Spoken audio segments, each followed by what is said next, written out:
Hello दोस्तों। जैसा कि आप जानते हैं कि कॉमर्स के अगर फ्री क्लास चाह रहे हैं, कॉमर्स का अगर सभी सब्जेक्ट का, जैसे हो गया अकाउंटिंग या अकाउंटेंसी जिसे हम कहते हैं, या इनकम टैक्स या ऑडिट का, अगर ये सब फ्री क्लासेस चाहते हैं तो आप हमारे चैनल पर बने रहिए और मैं सभी बुक का फ्री चैप्टर कराऊंगा, वो भी पूरे लेसन के साथ और क्वेश्चन आंसर के साथ। सबसे पहले हम पूरा थियरी बताएंगे और उसके बाद फिर आगे बढ़ेंगे। तो मैं पहला चैप्टर इस समय आप लोग को बता रहा हूँ, लेखा शास्त्र का इतिहास। ठीक है। और लेखा शास्त्र के इतिहास में हम देखेंगे क्या क्या है, और नोट्स के अनुसार ये अपने नोट्स में बता रहा हूँ। और ये बहुत इम्पॉर्टेंट होने वाला है आप लोग के एग्ज़ाम में, जैसे EMRS वाला हो गया, या हो गया अकाउंटेंट का, या UPPCL अकाउंटेंट, असिस्टेंट अकाउंटेंट का जो होता है। ठीक है। या तो ऑडिटर का, सभी में एक क्वेश्चन सब काम करेंगे। अगर थियरी पढ़े रहेंगे तो अच्छी तरह से काम करेगा। चलिए तो हम अपना क्लास स्टार्ट करते हैं बिना देरी किए हुए। ठीक है। तो ध्यानपूर्वक देखते जाइए दोस्तों। जैसा लेखा शास्त्र का इतिहास क्या है, सबसे पहले इसके बारे में जान लेते हैं। जो लेखा शास्त्र का जन्म है, लेखा शास्त्र का जन्म लगभग मतलब कि कब से लेखा शास्त्र शुरू हुआ था, यह 15वीं शताब्दी से शुरू हुआ था, वो भी 15वीं शताब्दी के अंत में। ठीक है। यानी कि 15वीं का 16वीं शताब्दी आने वाली थी। इनके जो जन्मदाता हैं वह लुकास पेसियोली हैं। इनके जो जन्मदाता हैं कौन है? Lucas Pacioli. ये चीज़ ध्यान रखिएगा। ठीक। लुकास पेसियोली इनके जन्मदाता हैं। इन्होंने इसका शुरुआत किया था। यह क्या थे? एक गणितज्ञ थे। इसको याद रखिएगा कि लुकास पेसियोली जो थे वो एक गणितज्ञ थे, और ये रहने वाले कहाँ के थे? इटली के थे। और इनका जन्म, जो इनकी पुस्तक थी वह 1994 में आई थी, जिस पुस्तक का नाम है डी कम्पेसेट स्क्रीचर्स। डी कम्पेसेट स्क्रीचर्स इनकी पुस्तक का नाम है। यह लैटिन भाषा में था। और जो ये लुकास पेसियोली थे ये वेनिस में रहने वाले थे। और 1543 में ह्यूज ओल्ड काउंसिल, यह जो थे इन्होंने क्या किया कि इस पुस्तक का डी कैम्पलेट स्क्रीचर्स जो था इसका अंग्रेजी में अनुवाद किया। अंग्रेजी में अनुवाद किसने किया? Huge old council. किस पुस्तक का? डी कैम्पलेट स्क्रीचर का। ओके दोस्त, आगे बढ़ते हैं। ठीक है दोस्तों, तो इनके बारे में समझ गए, लुकास पेसियोली के बारे में। अब हम आते हैं आगे। वह जो पुस्तक थी डी कम्पेसेट स्क्रीचर्स, जिसको लिखा था किसने? लुकास पेसियोली ने। यह एक गणितज्ञ थे, ये इटली के निवासी थे। ठीक है। यह, और उसका जो 1543 में ह्यूज ओल्ड काउंसिल द्वारा इन्होंने, अर्थात ह्यूज ओल्ड काउंसिल ने इसका अंग्रेजी में अनुवाद किया। यहाँ तक तो क्लियर हो गया। अब देखिए आगे क्या है कि वो तो वहाँ तक हुआ ठीक है, लेकिन अब फिर क्या हुआ कि 1575 में, 1795 में इस पुस्तक के जो थे एडवर्ड जॉन जो थे, लेखांकन की अंग्रेजी प्रणाली का प्रतिपादन किया। ठीक है। उसके अंग्रेजी में जो पुस्तक लिखी गई थी लेखांकन की, डी कैम्पेसेट, उसको 1795 में एडवर्ड जॉन, इन्होंने उसका प्रतिपादन किया, उसको पढ़ा। अर्थात प्रतिपादन कहाँ पर किया? वह अपनी पुस्तक में प्रतिपादन किए, the English system of book keeping, इसमें इन्होंने प्रतिपादन किया। एडवर्ड जॉन, आप कह सकते हैं एडवर्ड जॉन जो पुस्तक लिखे थे वह कौन सी थी? The English system of book keeping, इनकी ये पुस्तक थी। ठीक है। The English system of book keeping, इसमें उन्होंने उस अंग्रेजी अनुवाद का प्रतिपादन किया, उसको बताया कि इसमें क्या क्या चीज़ है इस लेखांकन के। अब उसके बाद क्या होता है? प्राचीन काल में वाणिज्य नगरी जो थी, जो प्राचीन काल में वाणिज्य नगरी जो थी वह कौन थी? बेबीलोनिया को माना जाता है। प्रश्न में पूछा जाता है कि प्राचीन काल में वाणिज्य नगरी किसको माना जाता है? बेबीलोनिया को माना जाता है। ठीक है। यानी कि पहले जो अंग्रेजी इसका जो है वाणिज्य का शुरुआत हुआ था वह कहाँ शुरुआत हुआ था? बेबीलोनिया से। प्रश्न में पूछा जाएगा कि वाणिज्य का जो जिस देश को माना जाता है वह कौन सा देश है वाणिज्य का नगरी? तो बेबीलोनिया को। ठीक, आगे बढ़ते हैं। अब लुकास पेसियोली की जो अन्य एक पुस्तक थी, उस पुस्तक को भी याद रखिएगा। लुकास पेसियोली की अन्य पुस्तक कौन सी थी? अंकगणित, रेखागणित, पूर्वालोकन के अंश। ये पूरा उनके किताब का नाम है, ठीक है। उनके पूरा का दूसरा जो किताब थी वह अंकगणित, रेखागणित, पूर्वालोकन के अंश, ये पूरा एक किताब का नाम है। क्लियर? यह उनकी अन्य पुस्तक थी लुकास पेसियोली की। पहली पुस्तक कौन सी थी? डी कंपेसेट। और वो कब लिखी गई थी? डी कंपेसेट 1494 में। और 1543 में क्या हुआ था उसका अंग्रेजी अनुवाद में किए थे। कौन अनुवाद किए थे? ह्यूज ओल्ड काउंसिल ने। और उस पुस्तक का प्रतिपादन अपनी पुस्तक में कौन किया? एडवर्ड जॉन ने the English system of booking में इन्होंने उस पुस्तक का प्रतिपादन किया। और प्राचीन काल का जो वाणिज्य नगरी है उसको किसे कहा जाता है? बेबीलोनिया को। अब लुकास पेसियोली की जो अन्य पुस्तक थी अंकगणित, रेखागणित, पुनरावलोकन के अंश। अब देखिए इसका प्रश्न पूछा क्या गया है उसके बारे में देखिए ध्यान से। यार PSC 2012 में एक क्वेश्चन पूछा गया है कि द्विपक्ष सिद्धांतों का प्रतिपादन किसने किया था? तो आंसर था लुकास पेसियोली। तो याद रखिएगा द्विपक्ष सिद्धांतों का प्रतिपादन भी किसने किया है? लुकास पेसियोली ने। लेखांकन के सिद्धांतों का प्रतिपादन, अब जो लेखांकन था उसका प्रतिपादन किसने किया था? रॉबर्ट आउट तथा मॉरिस मोनीट्रम। रॉबर्ट आउट तथा मॉरिस मोनीट्रम ने इसके सिद्धांतों का प्रतिपादन किया। किसके सिद्धांतों के? लेखांकन के सिद्धांतों का। जो लेखांकन के सिद्धांतों का प्रतिपादन किसने किया है? तो रॉबर्ट जॉन तथा मॉरिस मोनीट्रप इन्होंने क्या किया है? लेखांकन के सिद्धांतों का प्रतिपादन किया था। आंसर में पूछेगा कि लेखांकन के सिद्धांतों का प्रतिपादन किसने किया है, यह प्रश्न पूछा जाए तो उसका आंसर होगा रॉबर्ट आउट तथा मॉरिस मोनीट्रप। क्लियर? अब देखिए आगे बढ़ते हैं। आप इन सब को मैं आराम से पढ़ा रहा हूँ, अगर कहीं दिक्कत होगी तो कमेंट करके बताइएगा। हम फिर से अच्छी तरह से बताने की कोशिश करेंगे जहाँ नहीं समझ में आएगा, और इसको बहुत ध्यानपूर्वक समझिएगा। अब थोड़ा सा हम समझ लेते हैं कि लेखा शास्त्र, लेखांकन एवं पुस्तपालन में संबंध क्या है। ये भी पेपर में पूछा जाता है। इसका मतलब आप अगर समझ जाएंगे तो समझ ले, लेखांकन समझ गए। चैप्टर में कहीं कहीं दिया रहता है लेखा शास्त्र, लेखांकन और पुस्तपालन, ये तीनों होते क्या हैं पहले उसको समझ लीजिए। तो इन तीनों को समझने के लिए आपको सबसे पहले इस गोला का ध्यानपूर्वक देखिएगा। जो इसमें एक गोला बना हुआ है ए वाला, इसको बहुत ध्यानपूर्वक देखिएगा। तो इसमें जो 3 गोले हैं, तो सबसे ऊपर वाला जो गोला हुआ है क्या? लेखा शास्त्र है। और बीच वाला गोला क्या है? लेखांकन है। और सबसे अंदर जो गोला है वह कौन सा है? पुस्तपालन है।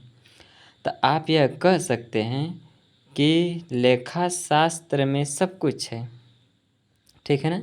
लेखा शास्त्र में सब कुछ है, पुस्तपालन लेखांकन का क्या है? भाग है। यह जो पुस्तपालन है अर्थात जो बीच वाली है यह पुस्तपालन है। पुस्तपालन किसका भाग है? लेखांकन का भाग है। और लेखांकन किसका भाग है? लेखा शास्त्र का भाग है। क्लियर है? पुस्तपालन लेखांकन का भाग है और लेखांकन पुस्तपालन का भाग है। क्लियर? यह है पुस्तपालन और लेखांकन तथा लेखा शास्त्र में संबंध। आप यह कह सकते हैं कि जो लेखा शास्त्र है, लेखा शास्त्र में लेखांकन भी होता है और लेखा शास्त्र के अंतर्गत क्या होता है? पुस्तपालन होता है। तो लेखा शास्त्र बनता कैसे है? तो सबसे पहले आप क्या करेंगे? पुस्तपालन करेंगे। पुस्तपालन करने के बाद उसका लेखांकन किया जाएगा। लेखांकन जब दोनों हो जाएगा तो किसके कैटेगरी में आ जाएगा? लेखा शास्त्र के कैटेगरी में आ जाएगा। क्लियर? अब आगे बढ़ते हैं। लेखा शास्त्र का अर्थ क्या है उसको समझ लीजिए। लेखा शास्त्र होता क्या है?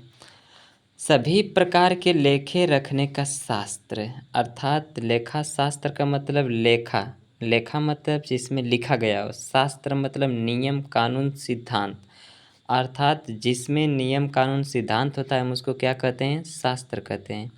तो ऐसा शास्त्र जिसमें लेखा से संबंधित, ऐसा शास्त्र जिसमें लेखा से संबंधित नियम कानून लिखा गया हो उसे हम क्या कहेंगे? लेखा शास्त्र कहेंगे। ऐसा शास्त्र जिसमें लेखा से संबंधित नियम कानून सिद्धांत लिखा गया हो उसको हम लेखा शास्त्र कहते हैं। सभी प्रकार के लेखे रखने का शास्त्र, इसका मतलब इसी है। लेखा शास्त्र का मतलब समझ गए कि जिसमें अकाउंटिंग से संबंधित या तो जिसमें सभी कुछ लिखने का जो प्रकार होता है उसके सिद्धांतों को जिसमें लिखा जाता है उसी को हम क्या कहते हैं? लेखा शास्त्र कहते हैं। अब आगे बढ़ते हैं। लेखा शास्त्र, अब देखिए, निश्चित नियम एवं सिद्धांत पर आधारित होता है। लेखा शास्त्र क्या होता है? यह पहला पॉइंट था। ये दूसरा पॉइंट कि निश्चित नियम एवं सिद्धांतों पर यह आधारित होता है। लेखा शास्त्र निश्चित नियम और सिद्धांतों पर आधारित होता है। तीसरा पॉइंट क्या है?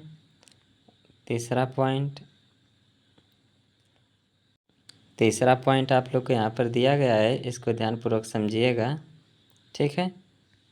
कहाँ से आ जाता है? अरे हटा, क्लियर है। अब देखिए, तीसरा पॉइंट है लेखांकन की कार्य प्रणाली लेखा शास्त्र पर निर्भर है। इसका जो कार्य प्रणाली वह किस पर निर्भर है? लेखा शास्त्र पर निर्भर है। तो लेखा शास्त्र का मतलब समझ गए कि लेखा शास्त्र का अर्थ क्या होता है? यह 3 इसका अर्थ है, ध्यानपूर्वक समझिएगा कि सभी प्रकार के लेखे रखने का शास्त्र होता है लेखा शास्त्र। लेखा शास्त्र के निश्चित नियम एवं सिद्धांत पर आधारित होता है। लेखा शास्त्र लेखांकन की कार्य प्रणाली लेखा शास्त्र पर निर्भर है। लेखांकन की जितने कार्य प्रणाली होते हैं वह किस पर निर्भर है? लेखा शास्त्र पर निर्भर है। क्लियर? अब आते हैं हम अगला पॉइंट पर। अब देखिए लेखांकन क्या होता है। लेखा शास्त्र के बारे में जान गए कि लेखा शास्त्र क्या होता है। यह सभी प्रकार के लेखे रखने का शास्त्र है। यह निश्चित नियम एवं सिद्धांतों पर आधारित होता है। लेखा शास्त्र लेखांकन की कार्य प्रणाली, यानी लेखांकन जो किए जाते हैं उसके कार्य प्रणाली किस पर आधारित है? लेखा शास्त्र पर। जितने भी लेखांकन होता है लेखा शास्त्र पर आधारित होता है या तो निर्भर रहता है। अब लेखांकन का अर्थ समझ लेते हैं, अर्थात यह लेखांकन होता क्या है? लेखांकन क्या है? लेखांकन एक प्रक्रिया है। लेखांकन एक प्रक्रिया है। यह समस्त मौद्रिक लेन देनों का सर्वप्रथम यह साधन है। किसका? समस्त मौद्रिक, अर्थात जिनका हम मुद्रा के रूप में लेन देन करते हैं, जिसमें हम सर्वप्रथम दर्ज करते हैं, मुद्रा का सर्वप्रथम जिसमें लेन देनों का दर्ज किया जाता है उसको हम क्या कहते हैं? लेखांकन कहते हैं। या तो जो दर्ज किया जाता है उसको हम जनरल भी कहते हैं या तो सहायक पहिया भी कहते हैं। क्लियर? अब देखिए इसका अगला पॉइंट क्या है लेखांकन का? वर्गीकरण।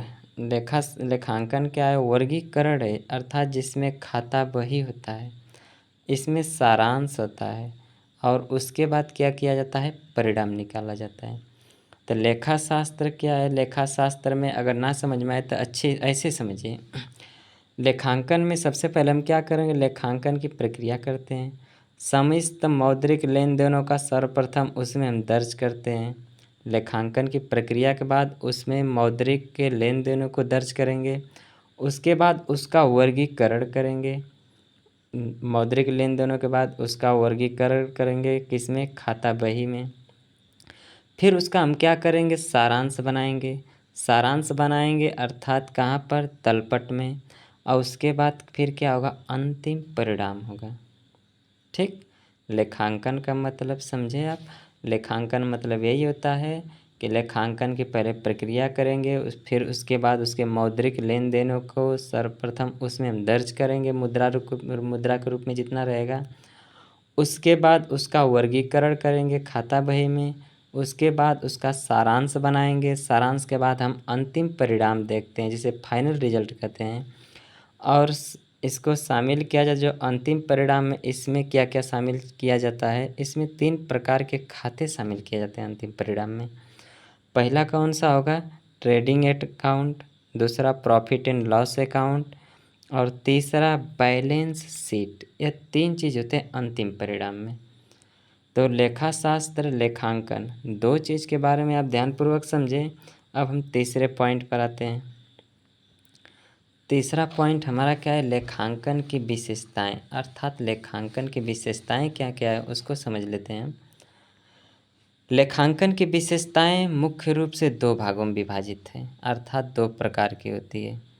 तो पहला जो होता है सामान्य विशेषताएं, और दूसरी जो होती है, पहला सामान्य विशेषताएं, दूसरा होता है गुणात्मक विशेषताएं। लेखांकन की 2 विशेषताएं याद रखना, पहला सामान्य विशेषताएं, दूसरा गुणात्मक विशेषताएं। सामान्य विशेषताएं में क्या है? सामान्य विशेषताओं में केवल मौद्रिक लेन देनों का, लेखांकन क्या है? केवल मौद्रिक लेन देनों का संग्रह है। और लेखांकन क्या है? व्यवसाय की भाषा लेखांकन है। लेखांकन सामान्य विशेषताएं हैं ये सब, व्यवसाय की भाषा लेखांकन है। लेखांकन कला एवं विज्ञान दोनों है। लेखांकन कला एवं विज्ञान दोनों है। लेखांकन में क्या किया जाता है? पहले वर्गीकरण किया जाता है, सारांश निकाला जाता है, और यह सूचना उपयोगकर्ताओं को प्रदान किया जाता है।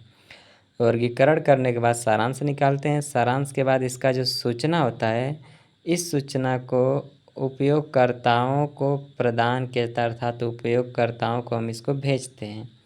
इसकी 4 विशेषताएं सामान्य विशेषताएं में। गुणात्मक विशेषताएं क्या है? इसके हम प्रासंगिकता को देखेंगे, फिर बोधगम्यता को देखेंगे। यह ऐसा होना चाहिए कि जो समझ में आ जाए। यह जो गुणात्मक विशेषताएं क्या है लेखांकन की, यह प्रासंगिकता होनी चाहिए और यह बोधगम्यता होनी चाहिए। ठीक। और कैसे होना चाहिए? बोधगम्यता का मतलब होता है कि ऐसे उसमें लेखावट किया जाना होना चाहिए जो समझ में आ सके।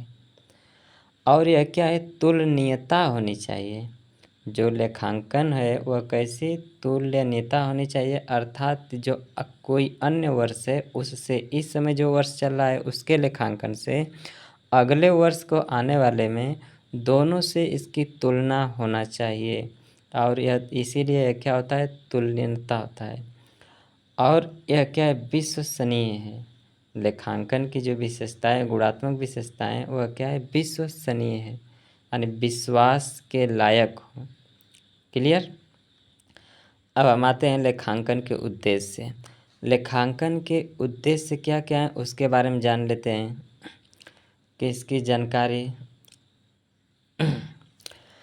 तो फर्स्ट पॉइंट देखते हैं, व्यवसाय के सही लाभ हानि की गणना। इसका उद्देश्य क्या है? अर्थात अगर कोई व्यक्ति व्यापार करता है तो उसका उद्देश्य क्या होता है, और उस स्थिति में अगर कोई बिजनेस करता है तो बिजनेस के स्थिति में वह अपना लेखा किस प्रकार से करेगा, उसको क्या क्या जानकारी होनी चाहिए, लेखांकन करने के क्या क्या फ़ायदे होते हैं, उसके बारे में बताया है। तो लेखांकन के जो उद्देश्य होते हैं, इसका उद्देश्य मुख्य रूप से यही होता है लेखांकन करने का कि व्यवसाय के सही लाभ हानि की गणना, व्यवसाय की सही लाभ हानि की गणना इसका मुख्य उद्देश्य होता है। और व्यवसाय की आर्थिक स्थिति का पता लगाने हेतु लेखांकन क्यों किया जाता है? व्यवसाय की आर्थिक स्थिति की पता लगाने हेतु के, अर्थात कितना हमको लाभ हुआ, कितना हानि हुआ। और लेखांकन क्यों किया जाता है? कर निर्धारण हेतु, अर्थात कर उसमें कितना लगेगा, कितना कर को देना होगा कंपनी को या तो कि सरकार को। क्लियर? और इसका उद्देश्य उपयोगकर्ताओं को सूचनाओं की प्राप्ति। इसमें हम ये भी दर्ज करते हैं लेखांकन करते समय कि उपयोगकर्ताओं को सूचना क्या क्या बताया गया है, कितना दाम बताया गया है। ठीक है।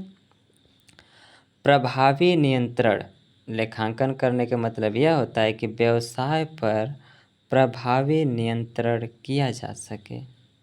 ठीक। अगला पॉइंट, पुस्तपालन का अर्थ। पुस्तपालन का अर्थ क्या होता है? पुस्तपालन, इसका नाम से पता चल रहा है कि पुस्त प्लस पालन, पुस्त पालन। पुस्त मतलब होता है पुस्तक। पुस्त मतलब क्या होता है? पुस्तक, जिसे हम कहते हैं बुक। क्लियर? बुक गलत है, सॉरी, बुक। पुस्त मतलब बुक। और कीपिंग, कीप माने होता है क्या चीज़? कीपिंग होगा, PING, keeping, book keeping. Book keeping का मतलब होता है, बुक माने पुस्तक में, कीपिंग माने होता है रखना। और यहाँ पर जो पालन है, पालन का अर्थ किससे संबंधित है? रखना से। अर्थात पुस्तपालन का मतलब यही है कि जिस किताब में हिसाब किताब की गणनाएं रखी गई हों उसको हम क्या कहते हैं? पुस्तपालन कहते हैं। हिसाब किताब की पुस्तकों को रखना, अर्थात जिस पुस्तक में हिसाब किताब रखा गया उसको पुस्तपालन कहा जाता है। यह 2 प्रकार से होता है। पुस्तपालन कितने प्रकार से होते हैं? 2 प्रकार से होते हैं। इसमें 2 प्रकार से गणनाएं की जाती हैं। पहला क्या किया जाता है? आपसे पूछ सकता है कि पुस्तपालन के कितनी गणना, कितने भाग में है? तो 2 भागों में है। इसमें हम क्या करते हैं कि एक साइड जनरल बनाते हैं। पहले क्या बनाते हैं? जनरल या सहायक बहियाँ जिसे हम कहते हैं। और दूसरी बात, इसमें दूसरी द्वितीयक पुस्तकें क्या होती हैं?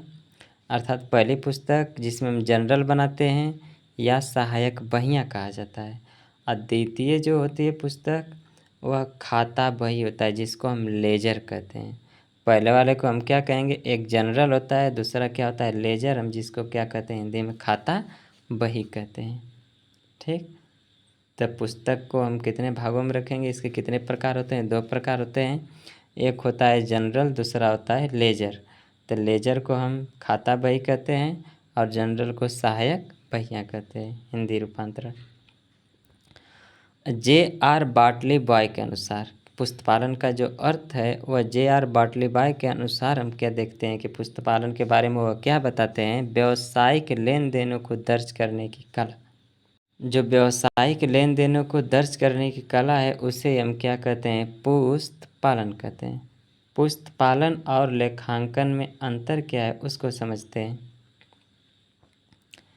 पुस्तपालन और लेखांकन में अंतर, ठीक है। पुस्तपालन क्या होता है और लेखांकन क्या होता है, दोनों में क्या अंतर है? तो पुस्तपालन एक साइड बनाएंगे और दूसरे साइड क्या बनाएंगे? लेखांकन। तो पहले हम पुस्तपालन के बारे में देखेंगे, साथ साथ में देखते जाएंगे। तो पुस्तपालन में क्या होता है? लेखा शास्त्र की प्रथम सीढ़ी है। पुस्तपालन जो है लेखा शास्त्र की प्रथम सीढ़ी है।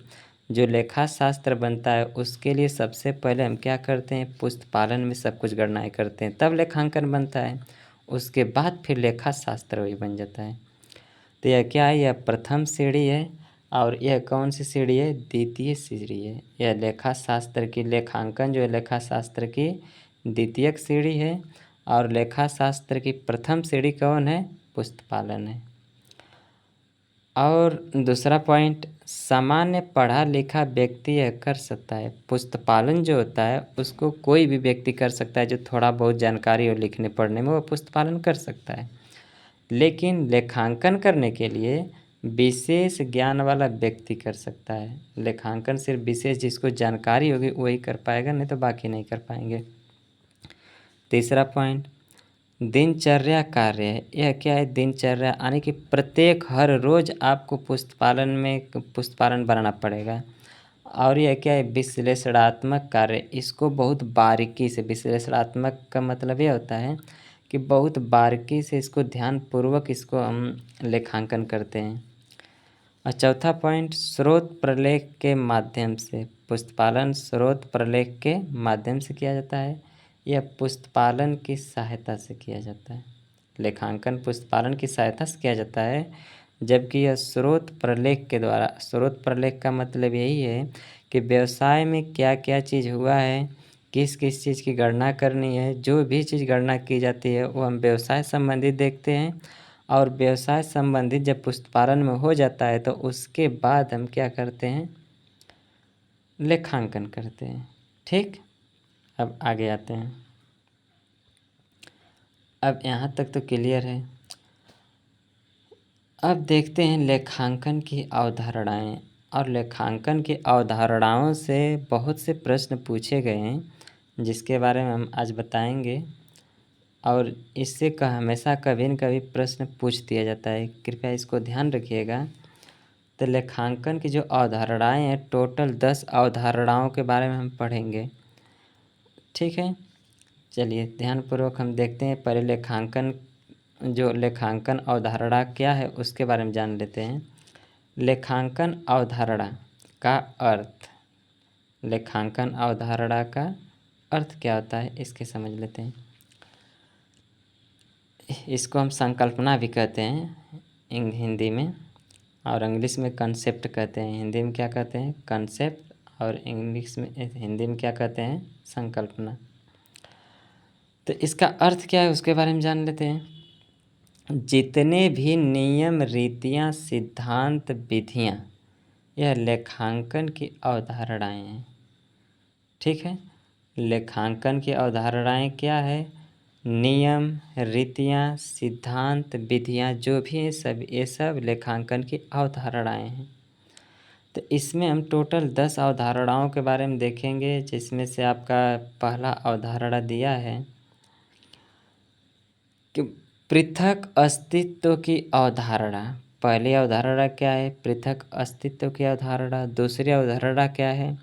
मुद्रा मापन की अवधारणा। तीसरी लागत अवधारणा। चौथी द्विपक्ष अवधारणा। पाँचवीं चालू अवधारणा। छठवीं लेखांकन अवधि या लेखा अवधि अवधारणा, दोनों होती है। सातवीं उपार्जन अवधारणा। आठवीं मिलान की अवधारणा। नौवीं आय वसूली अवधारणा। और 10वीं वस्तुपरकता की अवधारणा। ये तो है 10 नाम। अब 10 अवधारणाओं हैं जो उनके बारे में हम विस्तार पूर्वक देखते हैं। ऐसे पूरा नहीं समझ में आएगा। प्रश्न कैसे बनता है और क्या क्या पूछ सकता है उसके बारे में थोड़ा जानकारी समझते हैं ध्यानपूर्वक से। तो हम शुरू करते हैं। पहला जो अवधारणा हमारा है वह है पृथक अस्तित्व की अवधारणा। इसको 3 नाम से जानते हैं। या तो आपसे पूछ दे पृथक अस्तित्व की अवधारणा, या तो सत्ता की अवधारणा, या व्यावसायिक इकाई की अवधारणा। एक ही है तीनों। तो पृथक अस्तित्व की अवधारणा अर्थात यहाँ पर आप देख सकते हैं, कह रहा है पृथक अस्तित्व। पृथक मतलब क्या होता है? अलग अलग। पृथक मतलब अलग अलग। तो पृथक का मतलब अलग अलग होता है। तो इस अवधारणा का मतलब क्या है, प्रश्न कैसे बनता है और कब कैसा बनता है उसके बारे में देखिए, थोड़ा से समझिए और ध्यान रखिएगा, प्रश्न यहाँ से पूछे जाते हैं।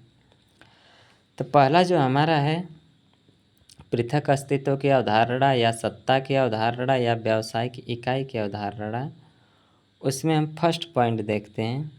व्यापार और व्यापारी दोनों अलग अलग होते हैं। अगर प्रश्न पूछे कि व्यापार और व्यापारी दोनों अलग अलग होते हैं, यह किस अवधारणा में है? तो यह पृथक अस्तित्व की अवधारणा में है।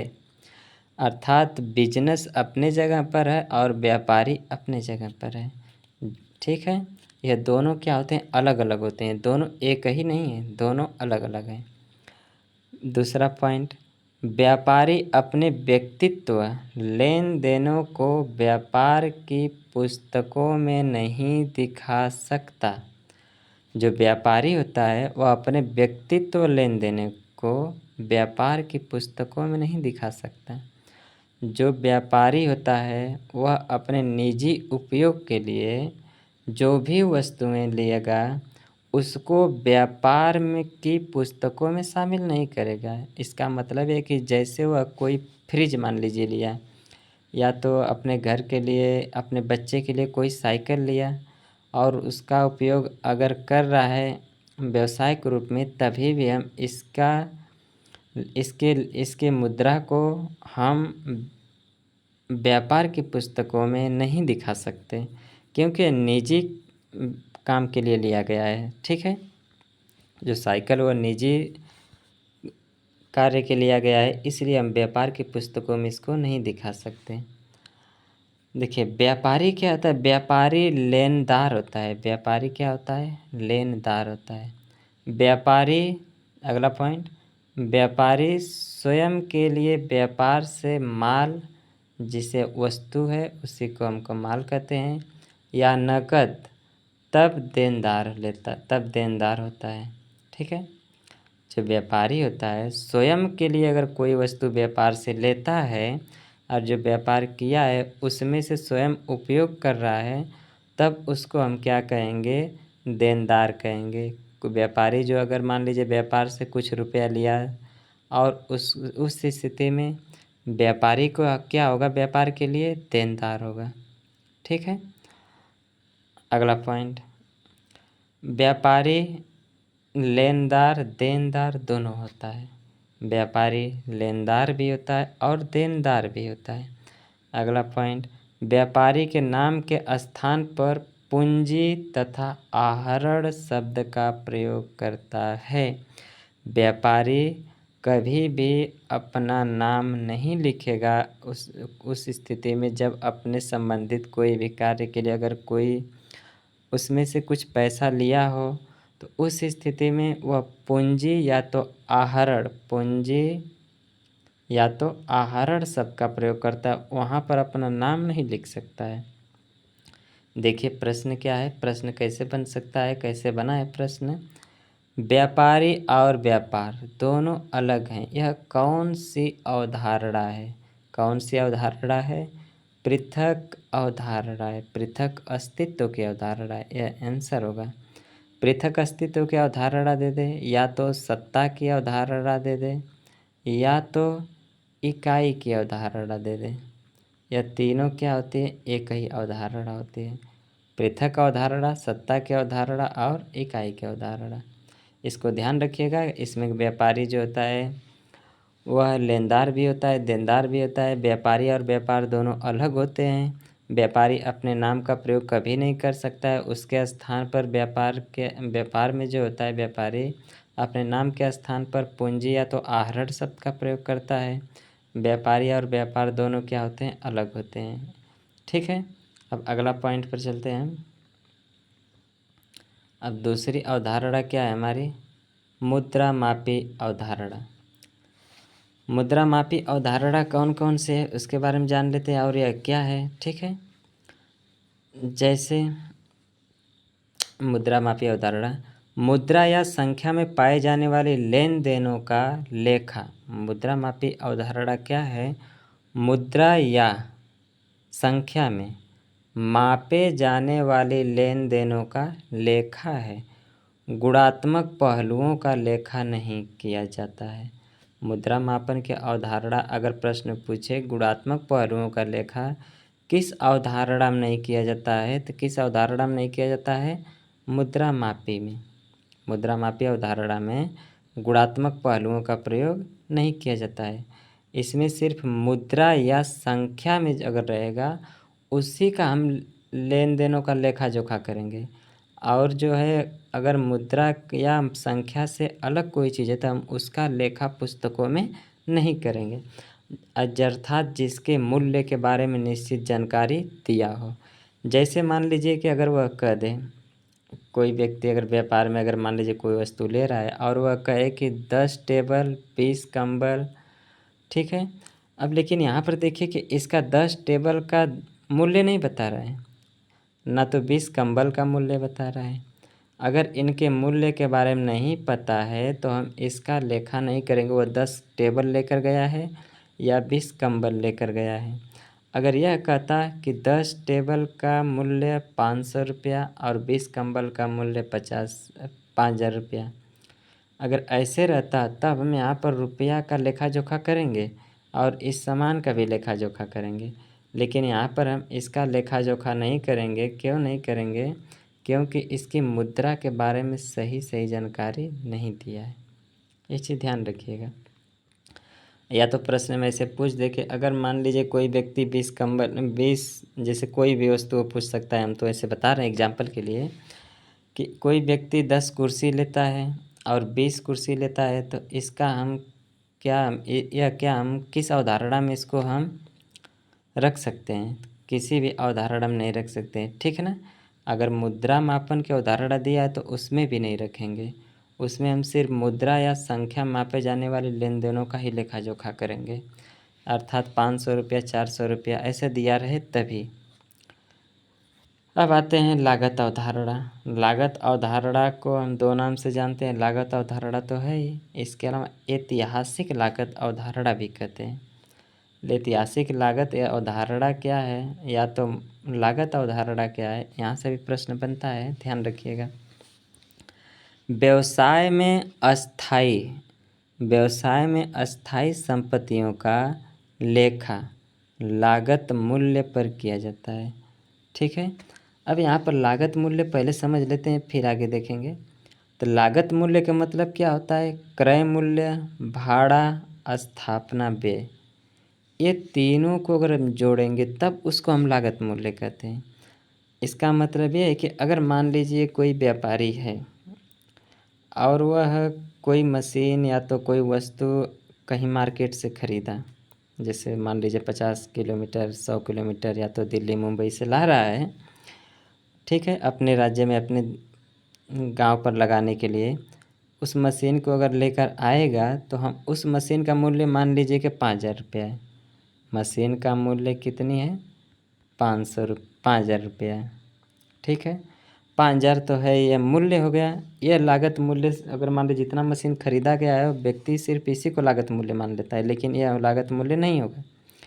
500 रुपया लागत मूल्य गया। जब लेकर आएगा तो कुछ उसको भाड़ा भी देना पड़ेगा। भाड़ा के साथ साथ इसमें चुंगी भी जो लगता है, टैक्स, जब लाने में, तो वो सभी इसमें इंक्लूड। मान लीजिए कि 1,000 रुपया लग गया। और उसके बाद उसको मान लीजिए कि मशीन को स्थापना करने में, बैठाने में, सब कुछ मिस्त्री उस्त्री का लेके अगर मान लीजिए कि स्थापना व्यय मान लीजिए कि 2,000 रुपया हो गया। 2,000 ना, मान लीजिए भी 1,000 रुपया। कुल मिला के टोटल कितनी हो गया? 5,000 है, 1,000 है, 1,000 है, टोटल 5 2 7,000, अर्थात 7,000 रुपया होगा, जो यही क्या कहलाएगा? लागत मूल्य कहलाएगा, ठीक है। लागत मूल्य का मतलब क्या होता है कि इसमें सभी चीज़ शामिल होते हैं। जितने मशीन खरीदी गई है उसका भाड़ा और स्थापना व्यय, ये सब मिलाकर लागत मूल्य होता है। टोल टैक्स, हम जिससे जो गाड़ी का भाड़ा लाते समय टैक्स लगता है, वो भी इसी में जोड़ा जाएगा, लागत मूल्य में ही, ठीक है। ध्यानपूर्वक इसको समझ लीजिएगा। व्यवसाय में अस्थाई संपत्तियों का लेखा लागत मूल्य पर किया जाता है। अब अस्थाई संपत्ति क्या होती है इसको समझ लीजिए। अस्थाई मतलब जो चल फिर नहीं सकती है। अस्थाई संपत्ति होती है, आप जानते हैं, अचल संपत्ति, जैसे भूमि हो गई, मकान हो गया, ये सब एक स्थान दूसरा स्थान पर नहीं ले जाया जा सकता है, जिसको हम कहते हैं अस्थाई संपत्ति। या तो चल और अचल संपत्ति होता है ना, तो ये अचल संपत्ति है, भूमि और मकान। लागत मूल्य का अर्थ समझ गए। और देखिए दूसरा पॉइंट, अस्थाई संपत्तियों पर मूल्य ह्रास लागत मूल्य पर होती है। ह्रास, डिप्रिसिएशन जो होता है वह किस पर होता है? लागत मूल्य पर होता है। अगला पॉइंट, चौथी अवधारणा क्या चीज़ है? कि द्विपक्ष की अवधारणा है। चौथी अवधारणा हमारा कौन से? द्विपक्ष की अवधारणा। या जानते हैं द्विपक्ष होता है या दो पक्ष होते हैं? द्विपक्ष अवधारणा का मतलब होता है द्विपक्ष। द्विपक्ष का मतलब कि दो पक्ष। दो पक्ष का मतलब क्या होता है? कि इसमें दो पक्ष का मतलब यही होता है कि एक होता है क्रेडिट और दूसरा क्या होता है? डेबिट। यही दो पक्ष हैं, ठीक है। एक होता है क्रेडिट, दूसरा होता है डेबिट। यही दो पक्ष हैं, इसीलिए हम इसको क्या कहते हैं? द्विपक्ष अवधारणा।